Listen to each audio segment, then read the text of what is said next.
So Alison and I are the founders of Manchester Fashion Movement, and we started it last year. And it's been kind of a bumpy ride to get to where we are now. We've been trying lots of different things, different ways, and trying to build a movement online is quite an interesting setup, especially, like working virtually. But we're here now to kind of bring people in Manchester together and really highlight the amazing businesses, brands, people, creatives, individuals that are out there and that really want to make change going forward in the future. We believe that we can really do that through fashion. There's so much scope there just to kind of improve the world, really. There's a lot of times for change ahead. So we're just all invited here today to kind of go through what your businesses, your brands are, and how we can kind of build on those going forward. So thank you for being here. Just to go over who we have. So we've got Kaylee, and she is the founder of B Diddy. Author and journalist Tansy E Hoskins. Fashion marketeer Faya, and she is the founder of Black in Fashion. Founder of Chamiah Dewey Fashion, and that's Chamiah here as well. Founder of Give Your Best, that's Sol. And sisters Saliha and Rabyia, and they're founders of Creative Enterprise Begum. So that's everybody. And Coral, did I say you, Coral? Sorry. Enrico, sorry, you're sitting there looking at me. I'm like, oh. And Coral as well, definitely Coral from Enrico Studios. So some of you are Manchester based, some of you I know, others it's the first time I'm getting to see you. So I'm just going to let you all kind of talk a little bit about yourselves. So if I start, Kayla, is it okay if I start with you? You can just tell us a little bit about you and what you're doing. Hey, can you hear me? Yeah, I'm so untechnical, like I'm so bad at these things. I'm Kaylee, and I run B Diddy, which is a kids vintage and lifestyle store. It started in lockdown. It was never really supposed to be an online thing. It was supposed to be like more of a in real life experience, but that wasn't meant to be. And yeah, basically when I had Penny, my little girl, I'd always shop vintage for myself, and I feel like there's quite a big pressure actually on mums to have like all new stuff and have the best stuff, and you're told you need this and this, and I hate having loads of things and like consumption. So when it came to it, I was like looking around, I was buying loads of secondhand things, vintage, and then there wasn't really anywhere I felt I could go and get everything all together. So I was like, maybe I could do something about this. So started getting a little collection together, launched it in the middle of lockdown.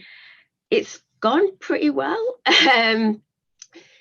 Like I just feel like I really want to start to change the idea of everything is just so fast and readily available. Like I just want people to start making more considered choices, maybe buying one thing rather than 10,000 things that already exists, that is really hard wearing and can be used and passed down, rather than buying something, you wear it once, you throw it in the wash, and that's the end of that.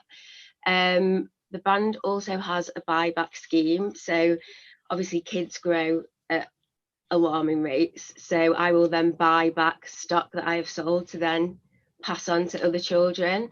And this year as well, I really want to start getting into alterations and repairs as well, because I think quite a lot of clothes go to waste when they don't need to. And that's something else that I want to bring into the brand this year too. So yeah, that's what I'm doing.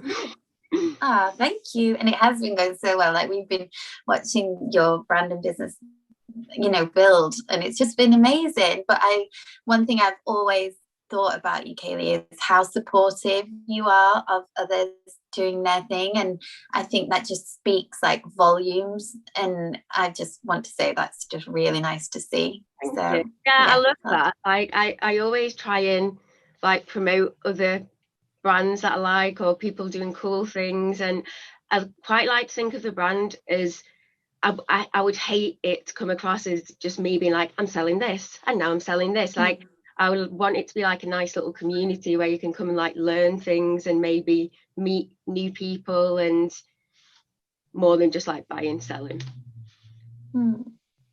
Definitely, I see that. Thank you. Thanks. If we come to Tansy now, you can tell us a little bit about you. Hi everyone. Well, I'm not a brand or a business no owner. So I'm a journalist, and I cover the textile, clothing and footwear industry. I'm the author of 2 books, Stitched Up, the Anti-Capitalist Book of Fashion, and more recently, Footwork, What Your Shoes Are Doing to the World.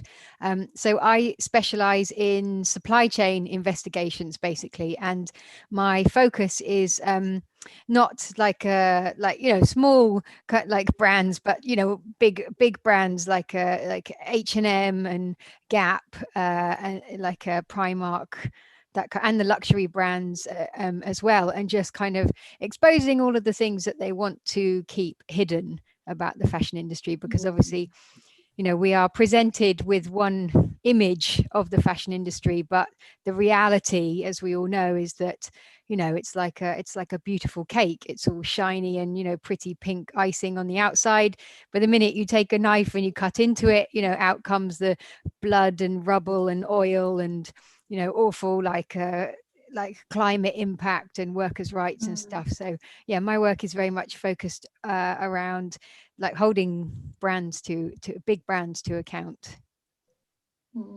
Amazing.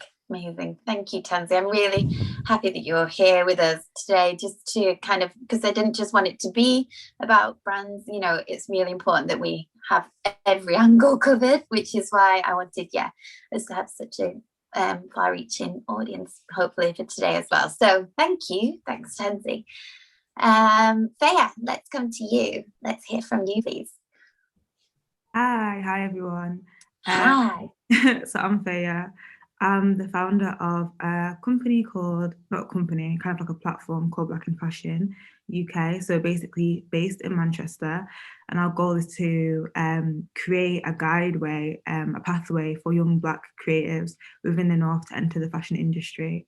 We've been around since early 2019. So we've kind of been building our platform, holding events, more so virtual now. We just held our International Women's Day event yesterday, and it's very much a grassroots organisation, a grassroots company, and we just hope to expand and actually help Black people in the North, from all over the North, to have access into the fashion industry and to be able to just be on a level playing field, basically.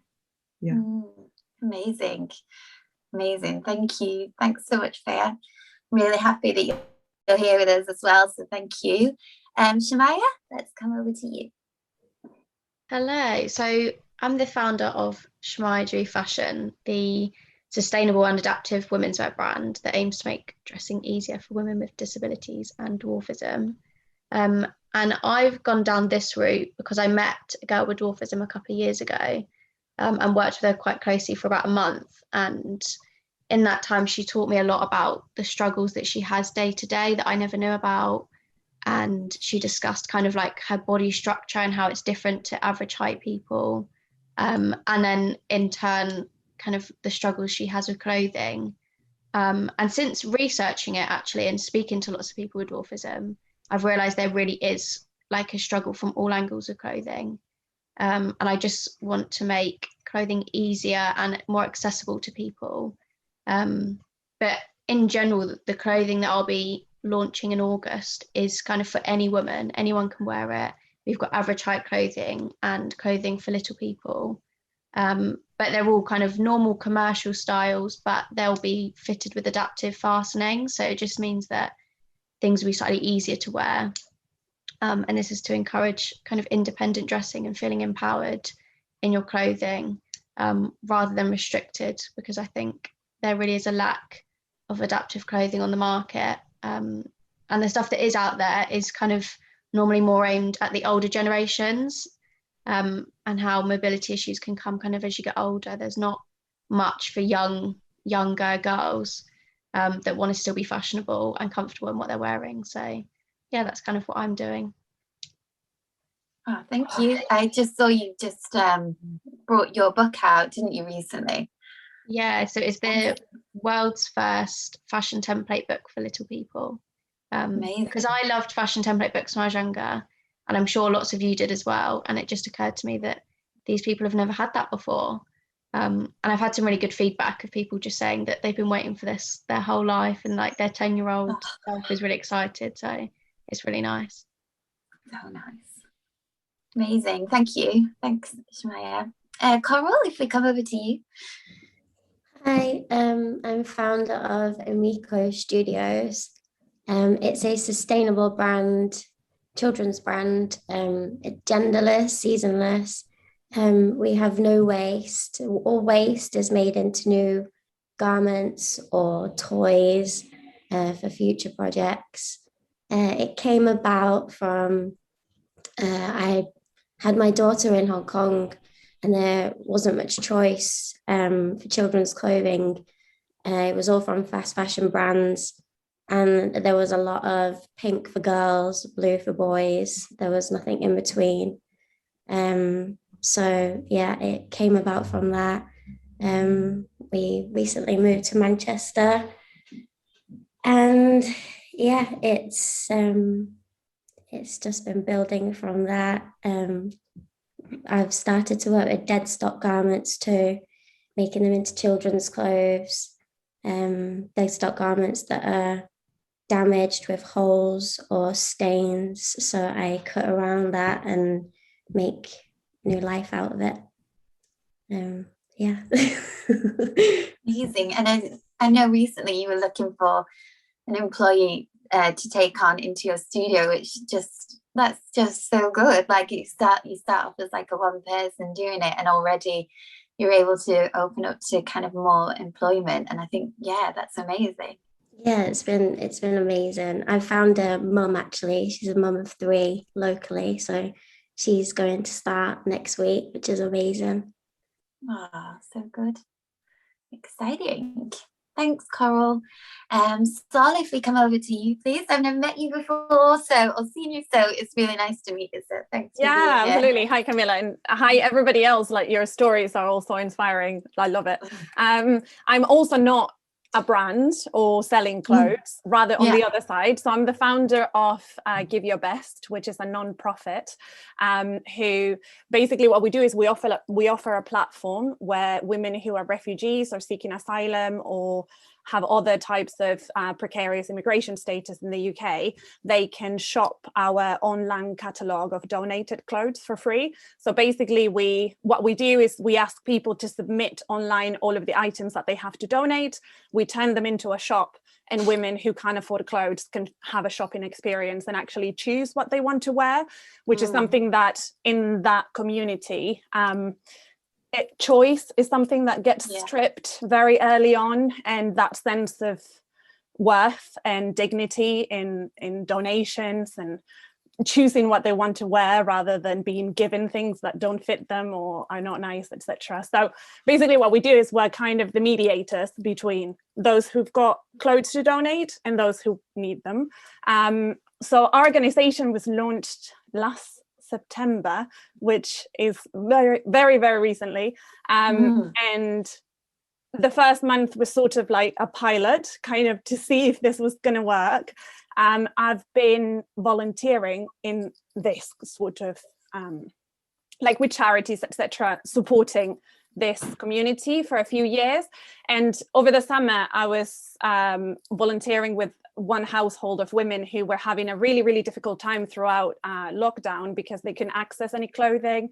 Charity shops were closed, charities in the area were closed. So they just, they were all seeking asylum, and they only get about £5 a day, and they didn't have enough money to buy menstrual products. So basically it all came from, I wanted to send them all of the clothes that I didn't wear, but obviously in their household, because there were about 10 women, everyone was of different sizes. So I put a call out on social media to see if anyone wanted to donate clothes of different sizes to them.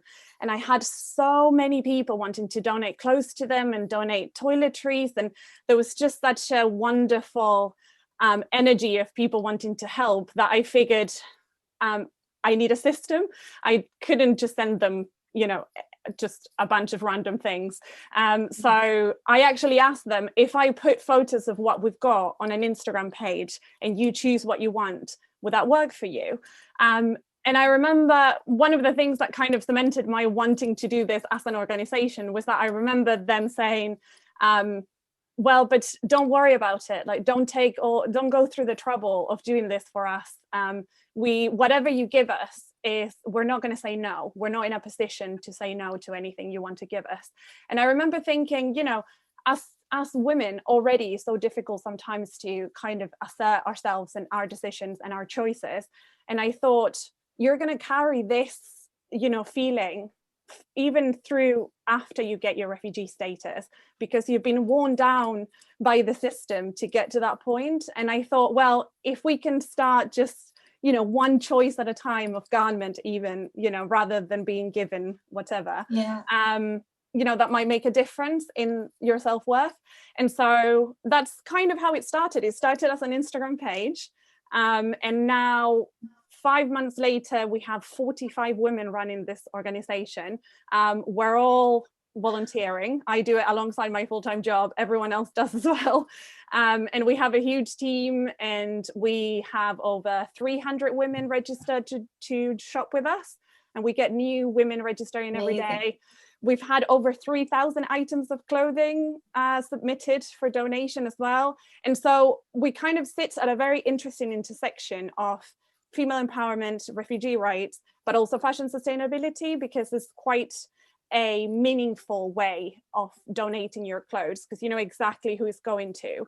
And so we try to emphasize that connection as well, and to turn each package into a gift, so that there is a connection between the two women. Because I think that one of the things that that is lovely in what we do is that the women donating their clothes and sending the packages, they know that on the other side there is a woman that is their same size, has their same fashion sense, but it lives in a very, very difficult and different situation within the UK.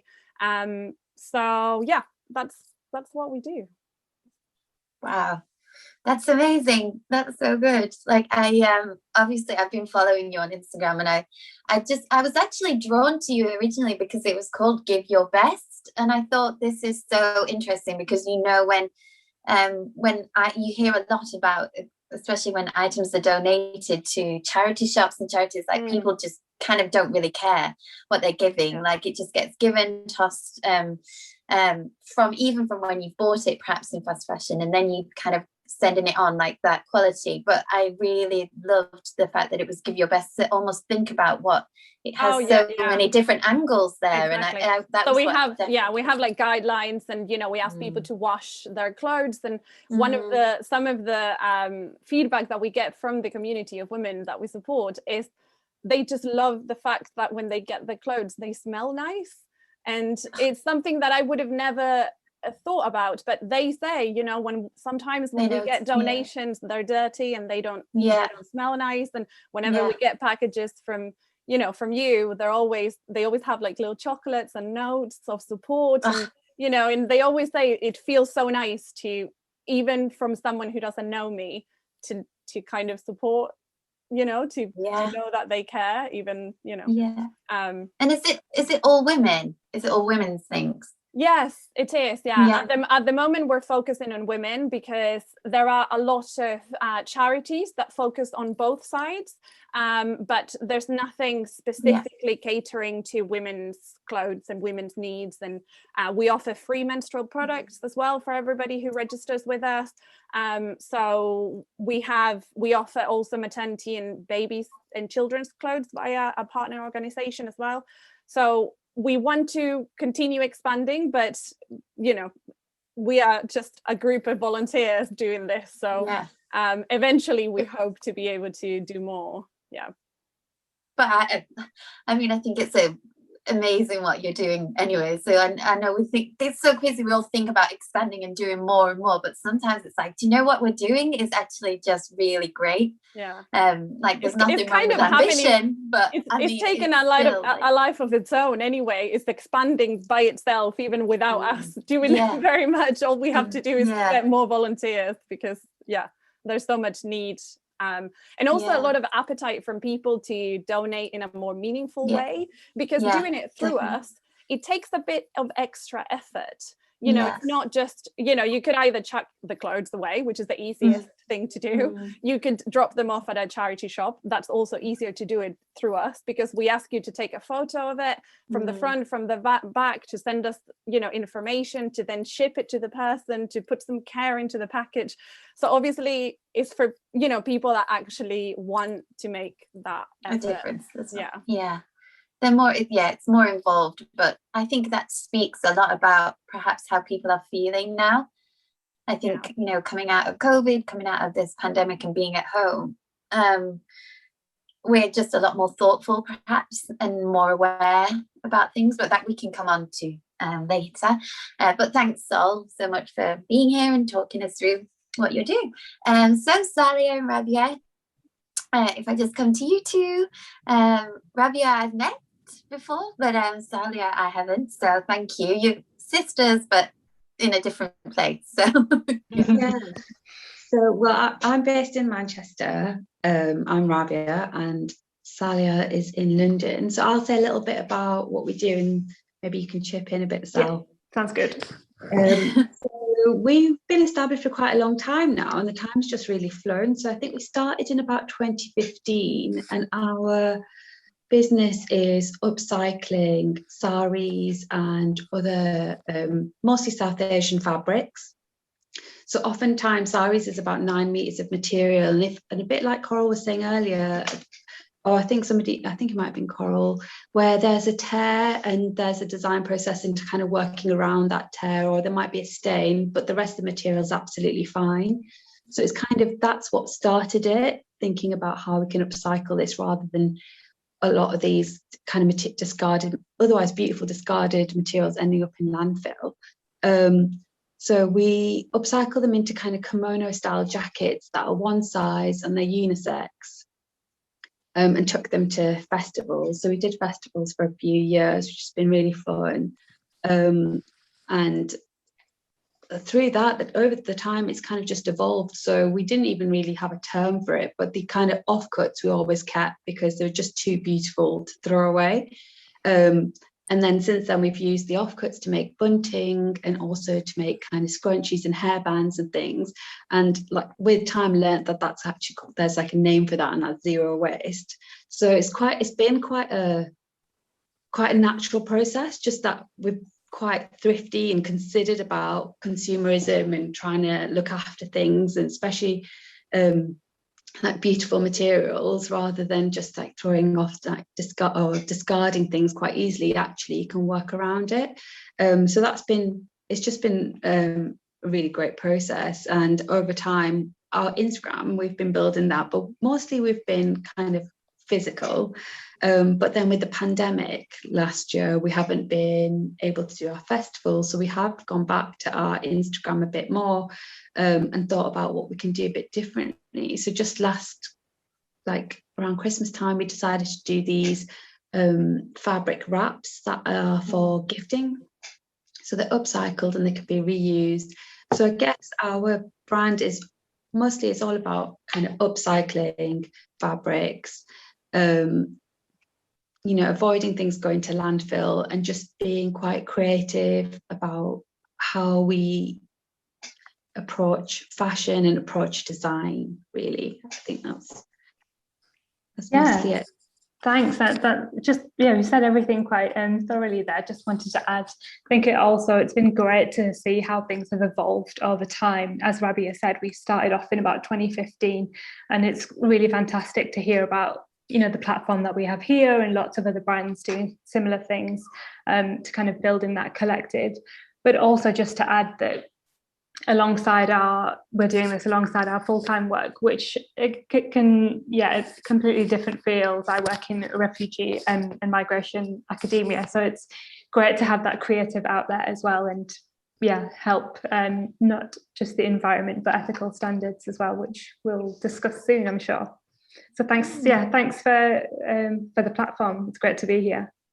Thank you. Great. Thanks everyone for introducing yourselves and talking a little bit more about what your backgrounds are. I think we can all agree that everybody has got so much to offer. Everyone is just like, I'm just inspired by hearing from everybody, and it's just quite amazing how fashion has the power to inspire and change things so much. Like it's such a huge topic, and I think if we can just improve it across the board for many people, then it's just, such a powerful thing that we can do with it. So I just wanted to go through with people now. Like within Manchester Fashion Movement, we talk a lot about collaboration over competition. Like it's something that we really believe in, and also how we just want to kind of do a lot of collaborative campaigning and recognize that like the power of people coming together is what we can actually do with that. So is there sort of particular focuses that you perhaps think about with your business, with your brand, with your work, that kind of really do motivate the campaigning kind of side of the fashion industry, and what we might focus on there? Tansy, like what's your sort of thoughts here? I know your background is just huge, so it would be really keen to know about some areas that you focus on. I mean, I suppose so, almost everybody in the world, like my focus over the last year has been like COVID-19 and the impact that has had on the fashion industry, and really what we've seen has been like just a total utter catastrophe, all of it the result of very deliberate business decisions. So the fashion industry took one route of responding to COVID-19, and that was to basically break contracts with factories all around the world, to cancel orders, to refuse to pay for orders, many of which had already been shipped. So they were sitting in America and Europe waiting to go into the shops. You had brands like Debenhams, for example, asked for a 90% discount on from factories and stuff like this. And what it's basically meant is that the financial pain like within the fashion industry has not been borne by these enormous multinational corporations who really could afford it, but has been put onto global South economies like Bangladesh, for example, where you have had like just thousands of factories facing financial ruin, and right across the world, millions of garment workers. There's about 60 million people who work in the garment industry. Millions of people just like losing months and months of pay. Millions of people going into debt. Like 75% of garment workers have had to take on debt. Tens of thousands of people have just not eaten as much food as they normally would because they can't afford it. People having to move into smaller houses and pawn their possessions to pay off debts and things like this. And so it's just that's kind of been my focus, is trying to keep up with this whirlwind of catastrophe which is still going on. And and it doesn't just impact the garment workers. A country like Bangladesh, 80% of everything it exports is fashion. So a disaster in the fashion industry is not just a disaster for the Bangladeshi fashion industry, it's a disaster for that entire economy. And similarly, Sri Lanka, 50% of everything it exports is garments. So that's been my brain for the past year. Wow. It's very difficult situation, and none of it had to happen. None of it was inevitable. Do you think now, though, that it's obviously that it's come to light because the standards for garment workers was diabolical anyway. So with everything that's happened, and I know that for me that has influenced my work massively, like for Manchester fashion movement and in my own business as well. Like once you kind of do start doing your research around the fashion industry, it's pretty hard to kind of go back and to look at things in the same way. So even pre-pandemic, like there was so much change that needed to take place, but now it's becoming people's awareness, which is, something that this last year has brought so much things into people's awareness. So I think, how like now what we're doing is like raising awareness as well. So how do you, would it have happened anyway? Would things have come to light as much as they are doing now? Is it more exposed for people to kind of take on board the situation, do you think? Yeah, I mean, I think since the Rana Plaza factory collapse in 2013, like there has been a very definite spotlight on the global fashion industry.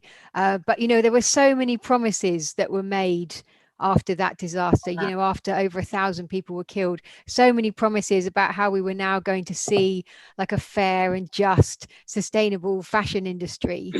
But like COVID has just shown that it's business as usual. The people with the least power and the least money have suffered for 12 months, and the people and the people at the top of the industry, I'm sorry to say, have got richer. The 11 most profitable fashion brands closed out 2020 more rich and worth more than they were at the start of the pandemic. So it's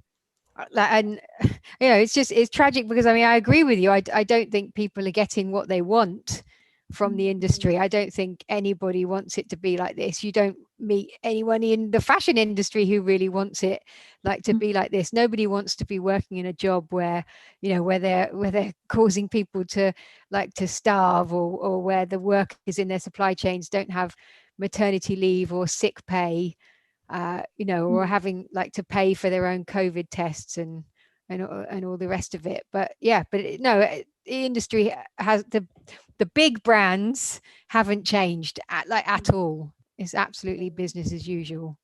And I come across this comment quite a lot is, well, if we stop buying, isn't it better to be buying and supporting workers there rather than us stopping buying? And we shouldn't be made to feel guilty, like we're kind of people think they're doing the right thing doing that. So a lot comes down to individual consumer level, which is quite hard, I think, and wrong, and we feel a lot of pressure here perhaps, and that's not always fair or right. So I know you have kind of an opinion on that as well, which would be nice for people to hear, I think.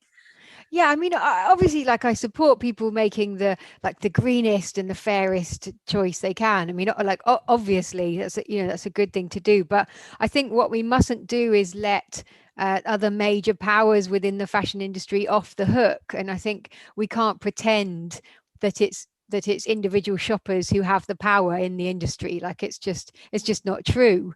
And so we need to keep pressure on brands, so that their entire supply chains are green and clean and free of labor rights abuses. And we must also keep pressure on our politicians, because ultimately at the end of the day we need legislation. I want to see the fashion brands treated in the same way that we treat fossil fuel companies, or that we treat the tobacco industry, because the level of harm it's no different, and yet we don't have global legislation governing what fashion brands can and can't do.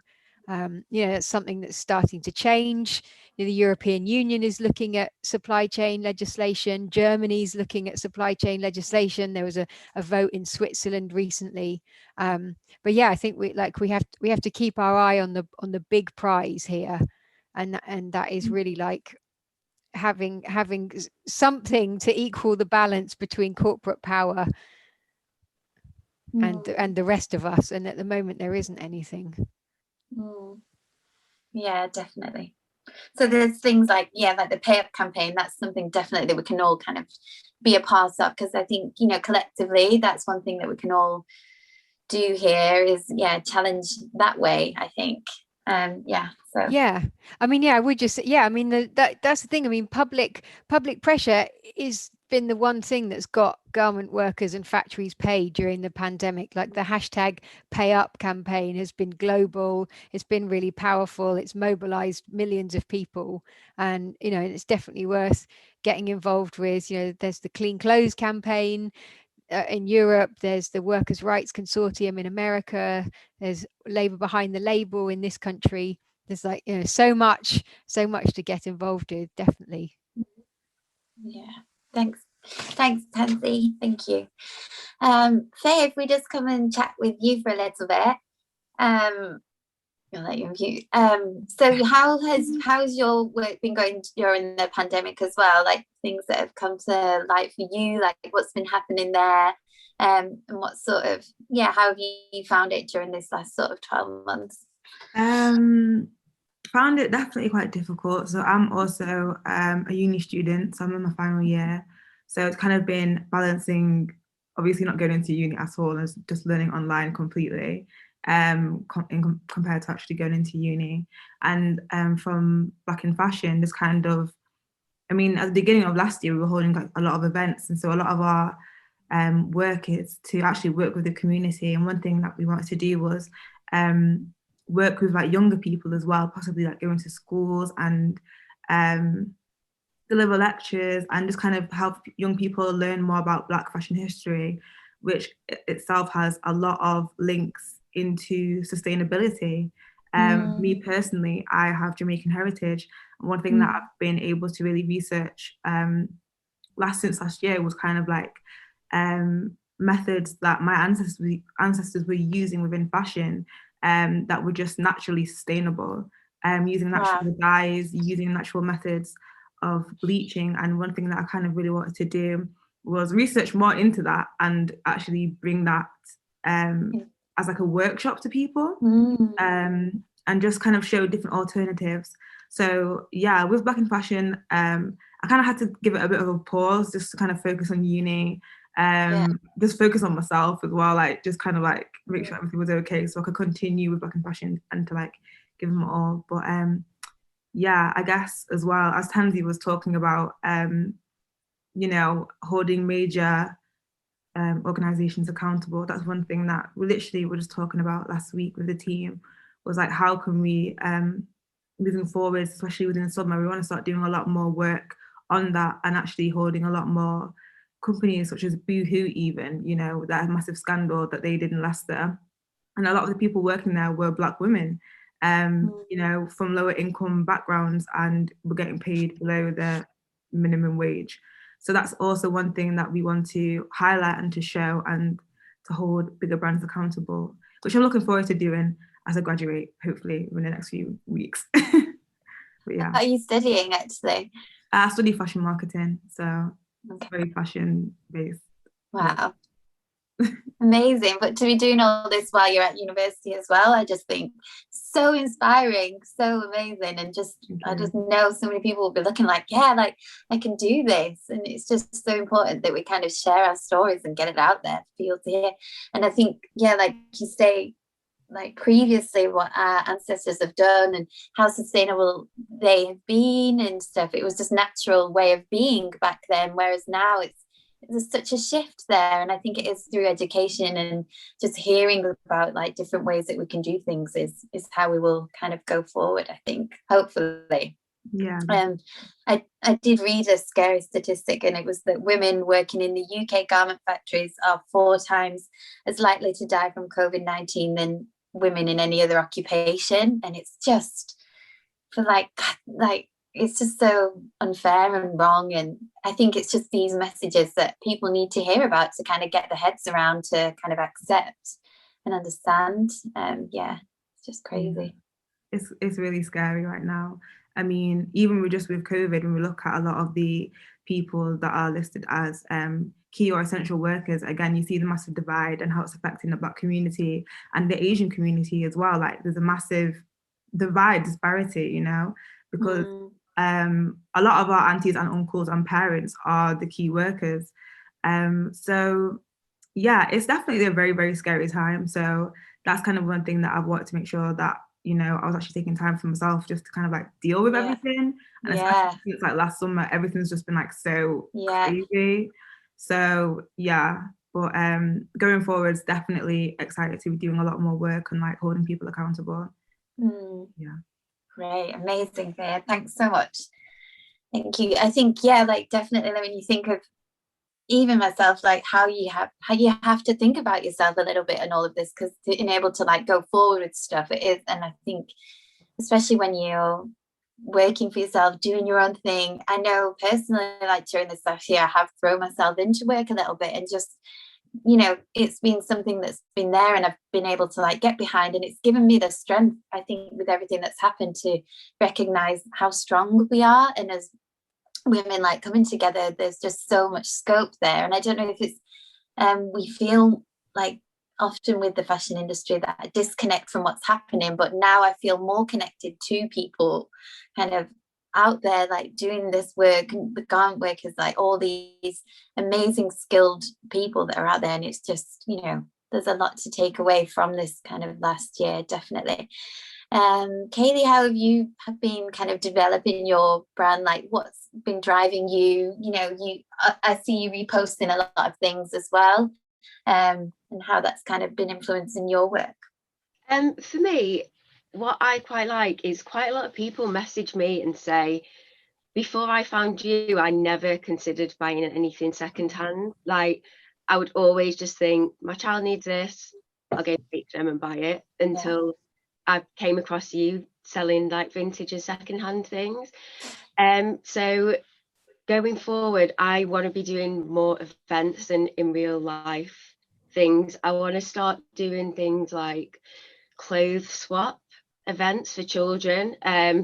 So parents can bring things that they've grown out of and you can swap them with other people.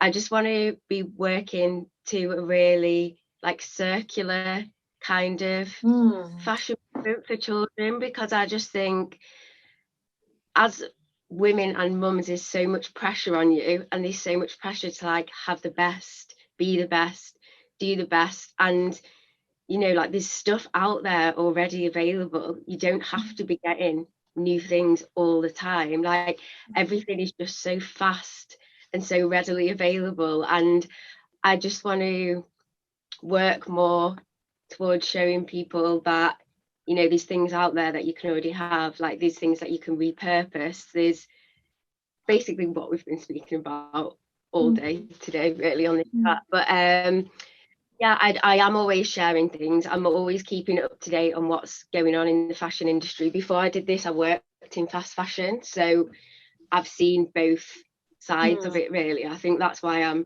so passionate about what I do now, because I have worked on the other side of it. So yeah, I'll always be doing that. I just love that I'm like educating some people that maybe wouldn't have ever shopped like this before. That's what I'm going to try and continue to do in this next year coming up. But yeah, also just having a bit of time, because I've started it during the pandemic and it's been so busy. I'm working from home a lot. I'm working by myself a lot. I've got a young 2-year-old daughter. So yeah, just trying to get a bit of time for myself when I can as well. It's a juggle. It's like get that, and some days it's like full steam ahead, like yeah, I've got all these ideas, let's go. And then other times it's like, whoa, you have to be able to react and like take care of yourself as well. I think it's, you know, I'm also looking forward to being able to like meet people, because since I've been doing it, everything has been online, so I've made like loads of connections with people, and I've started doing like collaborations and stuff, but then these people like I've never met. I just want to start doing like real life things and meeting people. Yeah, definitely. Sounds good. Yeah. Thanks, Kaylee. Thank you. Chamiah, I just want to come over to you.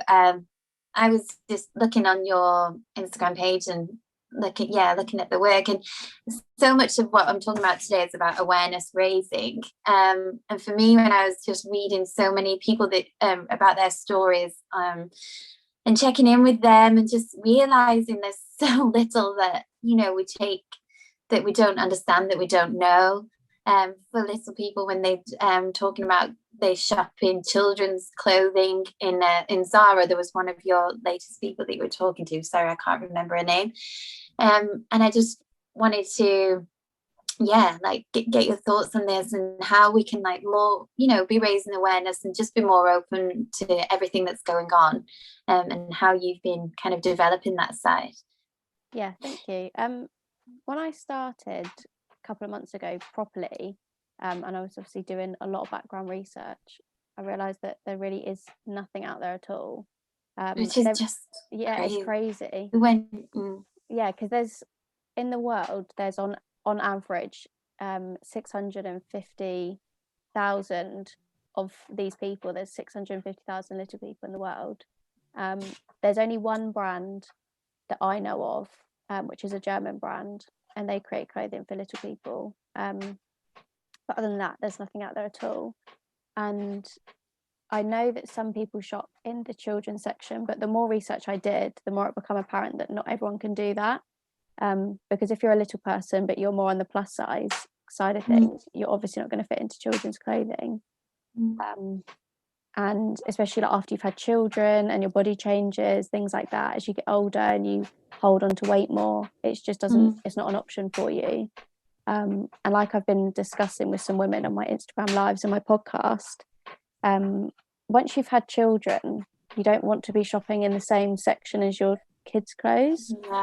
So there is a real issue with that. And although some people make it work for them and they make it so stylish, and lots of them mention Zara Kids, because Zara Kids, we all know, is quite trendy, it's quite grown-up clothing.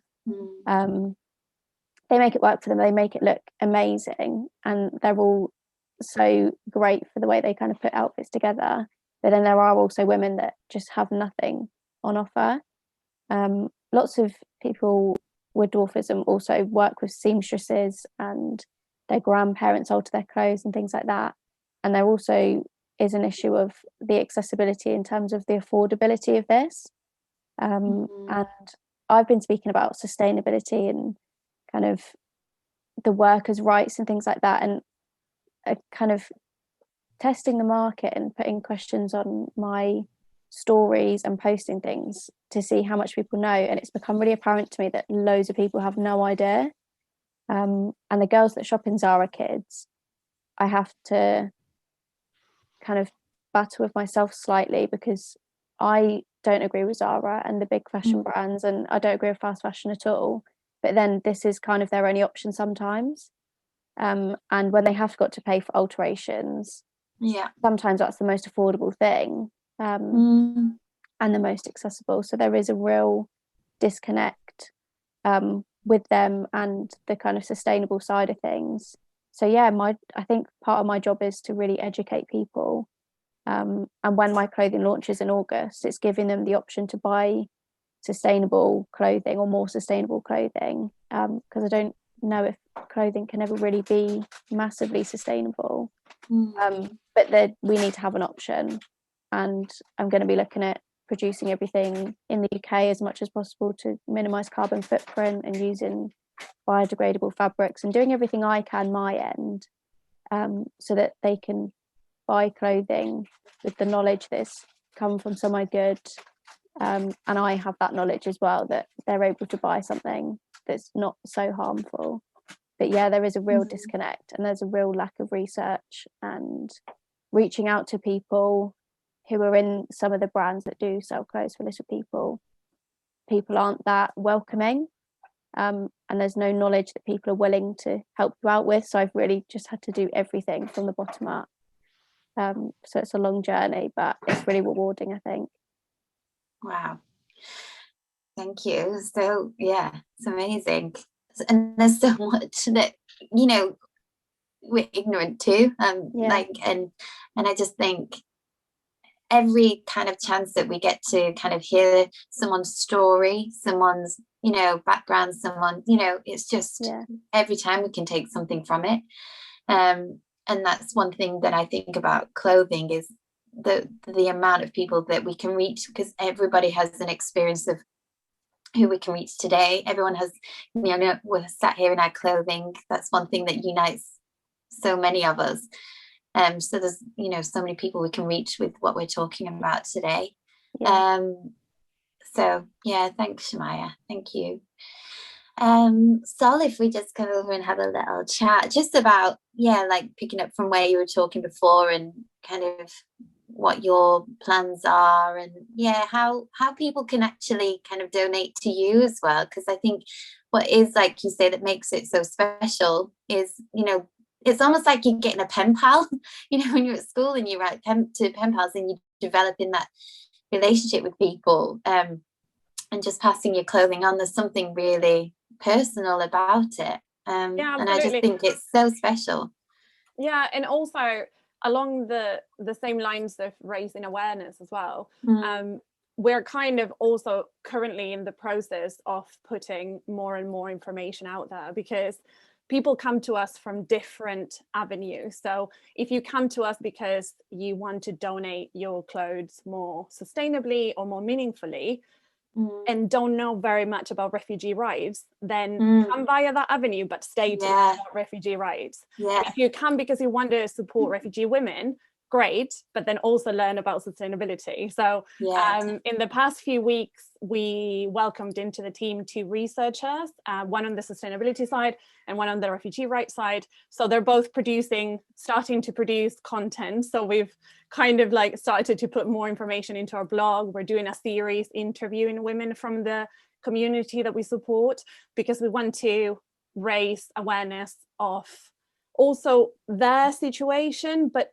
kind of not only focusing on the difficulties, but focusing on the fact that we are all women, and they have a fashion sense, you know, they have you know, there are a lot of things that connects us.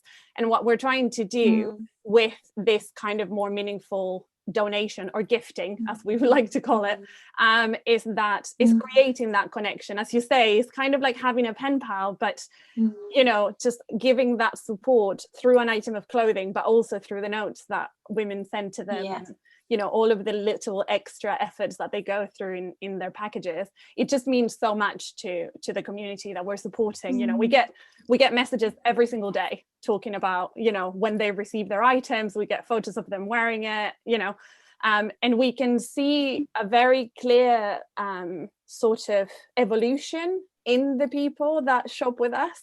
So there have been people shopping with us for, you know, 4 months or so since we launched. Some of them are actually volunteering in our team as well. We've got 6 women from the community we support volunteering with us.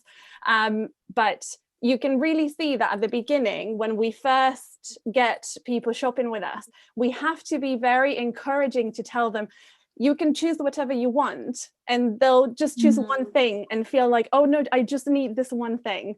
And we're like, well, but you know, it's fine. You can choose 2, you can choose 3, and week over week and month over month, we now have women that at the beginning didn't want to choose too many things because they didn't feel like they deserve to choose too many things, which now they choose a dress that is, they just choose it because it's pretty, and they send us a photo saying, I've never worn a dress like this before, but even though I don't have anywhere to go, it just feels good to be able to have it and to wear it around the house. And you can kind of really see the evolution of the, you know, the impact that you're having in giving that opportunity to shop, you know, for what they want to wear, alongside with obviously the connection that they're having with the community that are gifting their items. But yeah, it's kind of that raising awareness and closing that gap between the 2 communities, and trying to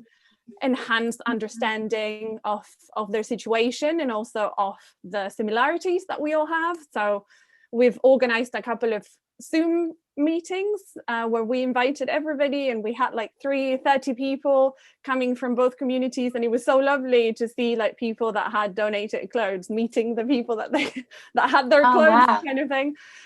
So we're kind of focusing a bit more on trying to create this community, and through fashion sustainability as well, trying to connect people.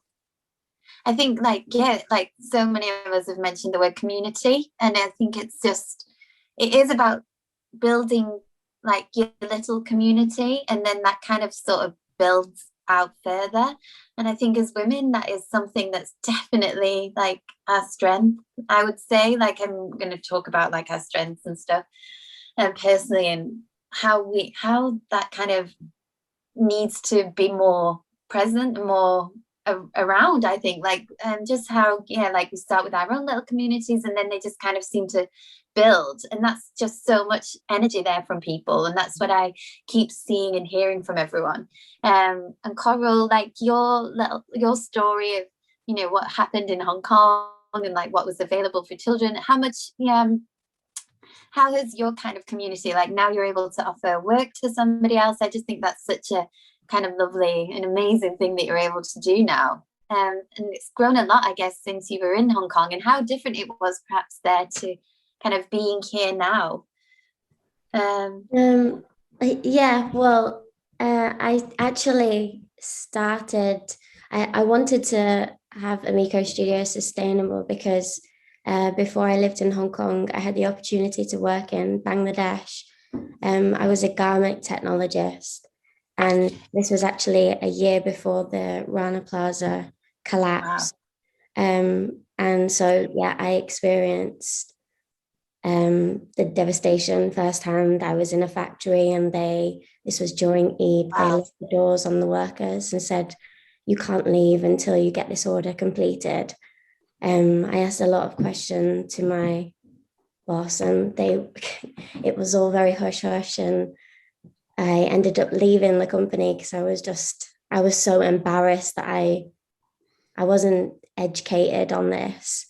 This was about 10, 12 years ago. I've always wanted a sustainable company. And then when I lived in Hong Kong, I created a women's wear line, just using natural fibers. And then I just didn't really get much from it. And then once I had Emmy, and there wasn't clothing there that was sustainable or that was genderless, I started playing with a few things and got good feedback. And upon moving back to the UK, it seemed like I wasn't the only one that was picking up on these things. So the community on Instagram is absolutely amazing. Just some people just randomly will message me and say, you're doing amazing, like what with making everything in-house, showing us how everything's made, just educating people more on the manufacturing process, because not many people know how hard it is. And people in Bangladesh are getting paid pennies, or if not no pay at all. So it's really important for us to educate people on that. Yeah, definitely. Wow, I had no idea that you witnessed so much, like in your earlier career. Like, yeah, gosh, it's obviously influenced everything for you going forward. Yeah. Wow, thanks, Coral. Thanks for sharing your insights there as well. Alison and I know we were talking not so long ago just about that. When we have a cheaper garment, like, why do we think we should treat it so badly? Like, what, the skill has been there from the very beginning. It's crazy how we're all like, if we pay more money for something, does that mean we look after it better? Whereas if something's cheaper, like, we're responsible as well. Like, it's, we should be taking responsibility for the garments that we have as well, no matter what price it is. Somebody somewhere has made it. And I think there's a lot that we can look at within ourselves as well. So yeah, I think, yeah, that's something Alice and I were discussing recently. So yeah, Saliha and Rabyia, let's come over to you two as well. I imagine so much as Saliha, you touched on it a little bit, just things that have influenced your business, and obviously your other work is probably, yeah, so much of, you have thoughts that go on around your separate work from what you do with your sister within your brand. Obviously there's a lot maybe that influences that as well. Yeah, definitely. I think so. Just a bit of background: I have worked with refugees and asylum seekers who have been trafficked into the UK for the last maybe 10 years now, and it's. Yeah, I think whilst I was thinking about the discussion today, it got me really fired up about just the changes that we need to make, what we need to challenge, and who we need to challenge. And I think just to spend a bit of time thinking about the practical actions, what we can do as a collective, but as a society. And I'd love for all big brands to implement the Modern Slavery Act 2015, which looks to combating modern slavery and trafficking. And then also things like demanding true honesty and transparency. I think these are such big goals that we have, but a lot of what I see in my work and from the trafficking side of things, there is so much fear and exploitation. And the only way that we can kind of combat that is for bigger corporations to, for us to kind of demand and put pressure and lobby and advocate our local government and national government, and kind of bring these conversations to, we have to do the collective action. Yes, let's kind of start locally, try and contact your MPs, then push things into APGs on modern slavery and that kind of thing. So there's lots of kind of concrete actions that we can do moving forward. And yeah, just some things to share. Yeah, definitely. And also that when I hear this, I'm just like, how do we do this, and how can we kind of drive this forward?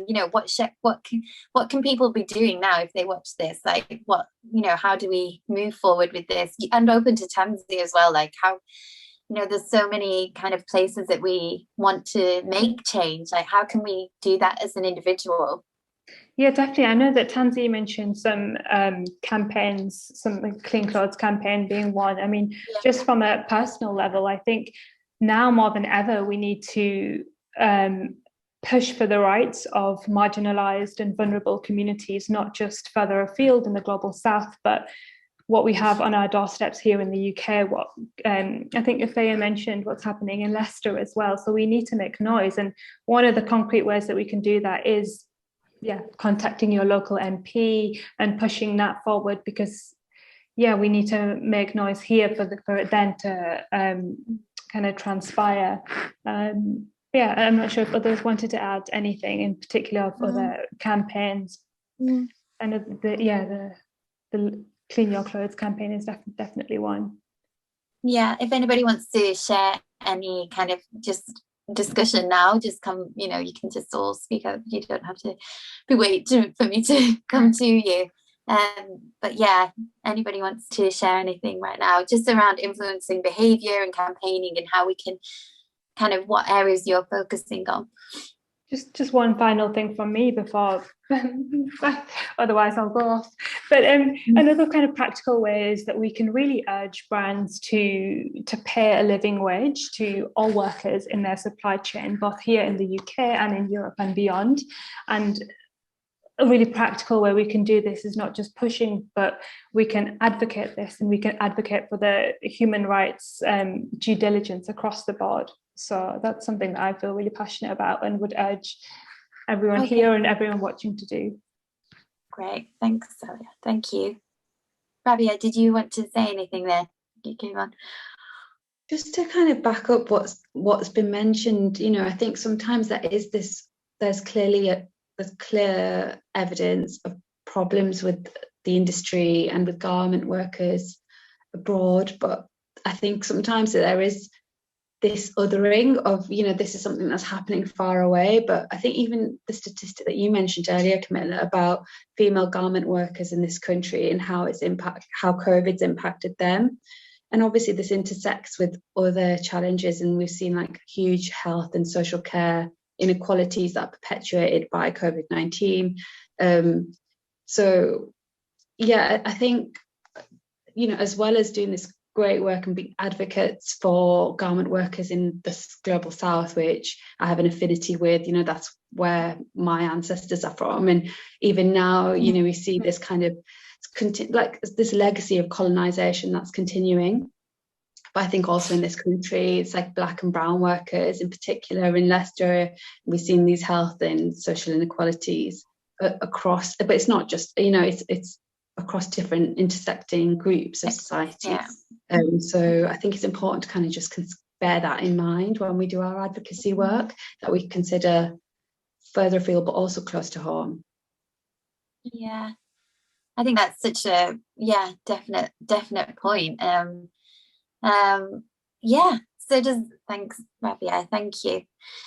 Would anybody else like to share anything? I'm just going to check the time. We're on 3:05 now, so we've been going for an hour, but I'm definitely open to keep the conversation going. Sol, would you like to add anything? Yeah, I just wanted to kind of echo what you were saying about looking closer to home as well, because that's kind of why I started this organization that supports women who are refugees or seeking asylum in the UK, because for a few years I was supporting people in northern France, so going to volunteer there very regularly, and then with time kind of realizing that once people complete their journeys to come and seek asylum in the UK, that's not where the journey ends, but what happens in the UK is another journey that can last years as well, and that people here are going through such hardship as well.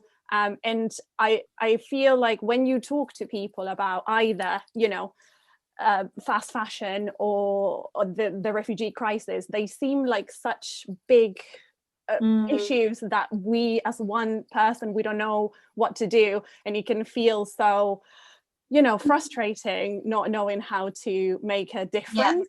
But there are those small things that you can do here that can make a difference in an individual level with people that are already here suffering from the consequences of these big issues.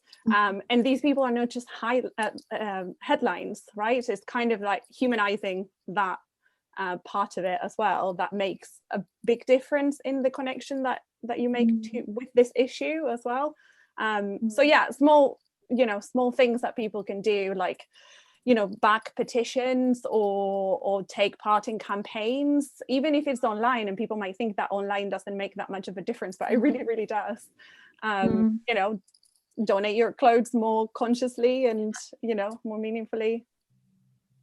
Yeah, definitely. I think there is so much like strength in numbers. It's just there, and actually the internet has the power to, as much as this time has been like disconnected from people physically, like digitally, like it has enabled us to like come together and speak up on things and actually know about things in a bigger way than perhaps we wouldn't have been able to kind of know about before. So yeah, thanks. I'll definitely take so much from that this conversation. And would anybody, Chamiah, did you want to mention anything else? Or yeah, I was just going to mention about us as brands and founders and owners and things. I think it's a really big thing, like you were saying earlier, about not being competitive, being more collective. And I think if brands could come together more and share more between us and educate each other, I think the fashion industry would be a much nicer place.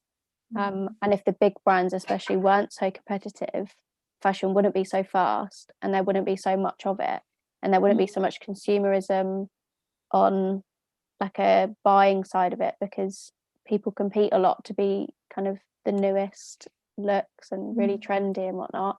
As I think if we were just more collective, there wouldn't be, everything wouldn't be so fast paced, and we wouldn't have to hold secrets within industries. And in the adaptive industry, clothing industry, everyone is quite welcoming and quite open, but there are certain niches within that don't want to talk, and they want to keep things for themselves, and that makes it harder for someone else like me that starts from the ground up, because there's no research, so it takes a lot longer to get out there. So for some people, you would just give up and you would just think, this is too long a journey, I can't do it, there's no research, if you don't have the willpower to kind of carry through with it. So yeah, I think as brands, if we can be as open as possible and help each other, I think the fashion industry would be a much nicer place to be, and we could tackle these issues together, rather than feeling so alone. I think that would really help. Oh yeah, definitely. And I think being openly ignorant and openly like honest about things if we don't know about them, like I've found there's no point pretending that we know things either, and it's okay to want to know more, and it's okay to just seek that information. And I think you know, just to kind of go forward and just be like, I'm ready to take on board things, I'm ready to learn, I'm here to kind of engage with people, and I think the clothing industry just has that potential to be able to change so much throughout. I know, like, our tagline in Manchester Fashion Movement is future-proofing the world through fashion, because we believe that so much good can change throughout the world if in clothing has the potential, like Sol, and you talk about like people's wardrobes developing and that empowerment that can come from that. Like, it's huge. Like, if you're having the option to choose what goes in your wardrobe, like like you can choose like a brand that's like Black owned, and just how much strength that brings as well. Like, you know, there's so much potential and so much power that can come from kind of investing our money in the right places, supporting the right communities, and giving everybody an equal voice. And I just really hope that, you know, going forward after this year, that we can do that. And thank you for everybody sharing their kind of thoughts on it today. I really wanted everybody to have an opportunity to share their story and their backgrounds, so that we can all learn from one another and learn in a kind of open way, where we obviously don't know everything, and the only way we can learn things is if we kind of are open and listening. And that's what I wanted us to kind of have the chance to do today. Tansy, would you like to say anything else if I just come back to you before we kind of wrap it up? Or I guess I could just chime in on the practical stuff. I mean, it's great, you know, like Leicester is a massive challenge, you know, supply chain liability, British companies acting in Britain under British laws. You know, this is a massive challenge. How do we get them not to pay people £3.50 an hour? The group that is leading on that, and who did a lot of the reports into conditions in Leicester over the summer, and why that issue kind of became live again, is Labour Behind the Label. So I would encourage people who are listening to this, like, go and check out their work that they're doing, read their reports, support that organisation. War on Want are doing a really good campaign supporting workers in a factory that supplies Next, the British brand Next, and where those workers have actually managed to unionize, like they formed a union, which is an incredibly difficult thing to do. But Next are refusing to recognize the union, which is just like appalling, and something you wouldn't get away with like here. But, you know, so that is really, really worth getting involved in. Like, there's also calls for brands not to support the military dictatorship in Myanmar, like, you know, whilst the uprising is happening there now. There's a lot of brands who had a long history of supporting the military dictatorship in Myanmar who are still like working there.